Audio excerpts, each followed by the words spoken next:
क्या होगा अगर सरकार कहे हम समाज के भले के लिए कानून बना रहे हैं, लेकिन वही कानून आपके फंडामेंटल राइट्स को छीन ले?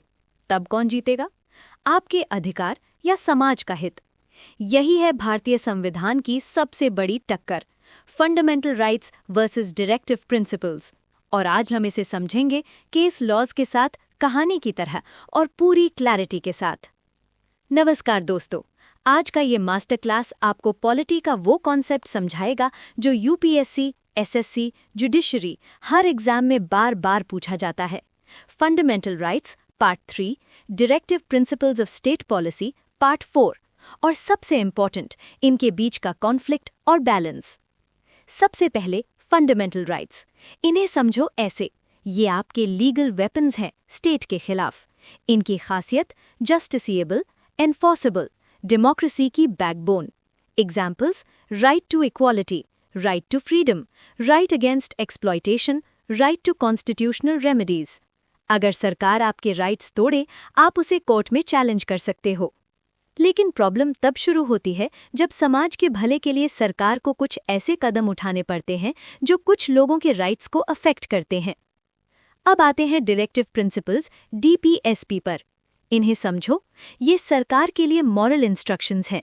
इनकी खासियत नॉन जस्टिसिएबल, कोर्ट एनफोर्स नहीं कर सकता, वेलफेयर स्टेट बनाने का लक्ष्य। Examples: equal pay for equal work, free education, public health, environment protection. Fundamental rights आपको आज प्रोटेक्ट करते हैं, डीपीएसपीज कल का इंडिया बनाते हैं।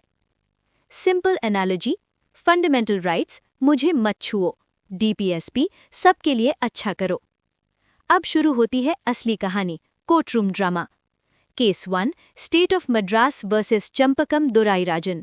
फैक्ट्स: मद्रास सरकार ने कास्ट बेस्ड रिजर्वेशन लागू किया, डीपीएसपी के तहत सोशल जस्टिस। इशू: क्या ये right to equality article 15 violate करता है? जजमेंट: सुप्रीम कोर्ट ने कहा fundamental rights greater than DPSP. Result: reservation scheme unconstitutional घोषित की। इम्पैक्ट: सरकार को कॉन्स्टिट्यूशन अमेंड करना पड़ा, फर्स्ट अमेंडमेंट।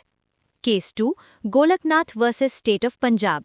इशू: क्या पार्लियामेंट फंडामेंटल राइट्स को अमेंड कर सकती है? Judgment: no, parliament can not amend fundamental rights. Again, rights became supreme. Case 3, Kesavananda Bharti versus state of Kerala. सबसे important case. Judgment: yes, parliament amend कर सकती है, लेकिन बेसिक स्ट्रक्चर डिस्ट्रॉय नहीं कर सकती। यहीं से बैलेंस शुरू हुआ। Case 4, Minerva Mills versus Union of India. Turning point. Judgment: fundamental rights और डीपीएसपी दोनों equally important.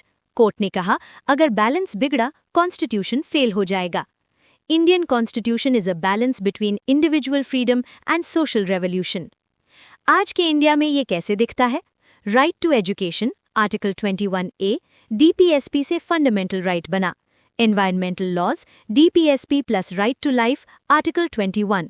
Reservation policies equality plus social justice balance. अब फाइनल क्लैरिटी, ये बैटल नहीं है, ये पार्टनरशिप है।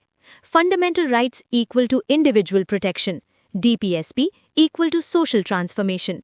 दोनों मिलकर वेलफेयर डेमोक्रेसी। अगर एक लाइन याद रखनी है तो राइट्स बिना सोसाइटी वीक है और सोसाइटी बिना राइट्स अनफेयर है। अगर आज ये कॉन्सेप्ट क्रिस्टल क्लियर हुआ तो वीडियो को लाइक करो, शेयर करो और चैनल सब्सक्राइब करो और कमेंट में बताओ अगर कॉन्फ्लिक्ट हो तो आप किसे चूज करोगे, राइट्स या सोशल वेलफेयर।